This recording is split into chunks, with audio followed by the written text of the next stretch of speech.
அனைவருக்கும் வணக்கம். இன்றைக்கான வீடியோவில் நான் ஒன்றா சார் ஃபார்ம் எப்படி ஃபில்அப் பண்ணுறது, அதாவது இந்திய தேர்தல் ஆணையம் கணக்கீடு படிவம் ஃபில் பண்ணுறதுக்கான படிவம் தான் வச்சுருக்கோம். இதில் ஃபஸ்ட்டு பிறந்த தேதி ஃபில் பண்ணுற மாதிரி இருக்கும். உங்களோட பிறந்த தேதியை ஃபில் பண்ணிக்கங்க. அதுக்கு அப்புறம் முதல்ல பார்த்தோம்னா இந்த ரைட் சைடு உங்களோட பாஸ்போர்ட் சைஸு, அதாவது ஃபோட்டோ ஸ்டாம்ப் சைஸ் ஃபோட்டோ ஒட்டிக்கங்க. அது ஆதார் கார்டு நம்பர் பிறந்த தேதி முடிச்சுட்டு ரெண்டாவது ஃபில் பண்ணியிருக்கேன் பாருங்கள், 0123 போட்டுக்கலாம். ஆனாலும் உங்கள் ஆதார் கார்டு எண் கரெக்டாக போட்டுங்க.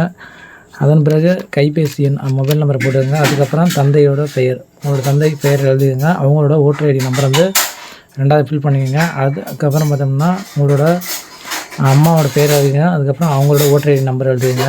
இவ்வளோ தான் நீங்கள் ஃபில் பண்ணுற மாதிரி இருக்கும். அதுக்கப்புறம் துணைவரின் பெயர் இருக்கும். உங்களுக்கு கல்யாணம் ஆயிடுச்சுன்னா உங்களோட மனைவி பேர் எழுதிங்க. அவங்களோட ஓட்டர் ஐடி ஃபில் பண்ணிக்கோங்க. அவ்வளோதான். மேலே உள்ளது பார்த்தோம்னா இப்போ நான் சொன்னது பூரா 18லேருந்து 25 வயசுக்கு அவங்க ஃபில் பண்ணுற மாதிரி இருக்கும்.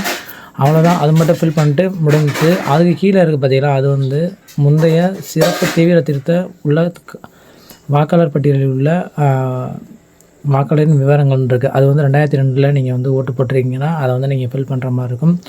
அதை ஃபில் பண்ணுறதை பார்த்தோம்னா யார் 2002 ஓட்டு போட்டிங்களோ கீழே உள்ள பேஜ் மட்டும் சொல்கிறேன்னா, மேலே உள்ளது 18 to 25 அதுக்குள்ளே தான் நீங்கள் அந்த வயசுக்குள்ளே உள்ளவங்க தான் ஃபில் பண்ணணும். கீழே உள்ளது ஃபில் பண்ண தேவையில்லை. 2002 யார் ஓட்டு போட்டிங்களோ அவங்க கீழே உள்ளதில் கரெக்டாக அதை பார்த்து ஃபில் பண்ணிங்க. உங்களோட சிக்னேச்சர் லாஸ்ட்டு நீங்கள் ஃபில் பண்ணுற மாதிரி இருக்கும். இதில் நீங்கள் எப்போ யார் யார் ஓட்டு போட்டிங்களோ அவங்களோட பேர், அவங்களோட ஓட்டர் ஐடி நம்பரு, உங்களோட மனைவியோட பேர் ஃபில் பண்ணுற மாதிரி இருக்கும். அதுக்கப்புறம் மாவட்டம், மாநிலம், சட்டமன்ற தொகுதி இதை மட்டும் ஃபில் பண்ணாவே முடிஞ்சு. இவ்வளோ தான் சிம்பிளான ஃபுல்லாக தெளிவாக போட்டிருக்கோம். இதை பார்த்து நீங்கள் ஃபில் பண்ணிக்கலாம். நன்றி வணக்கம். பிடிச்சா சப்ஸ்கிரைப் பண்ணி விட்டுருங்க. நன்றி வணக்கம்.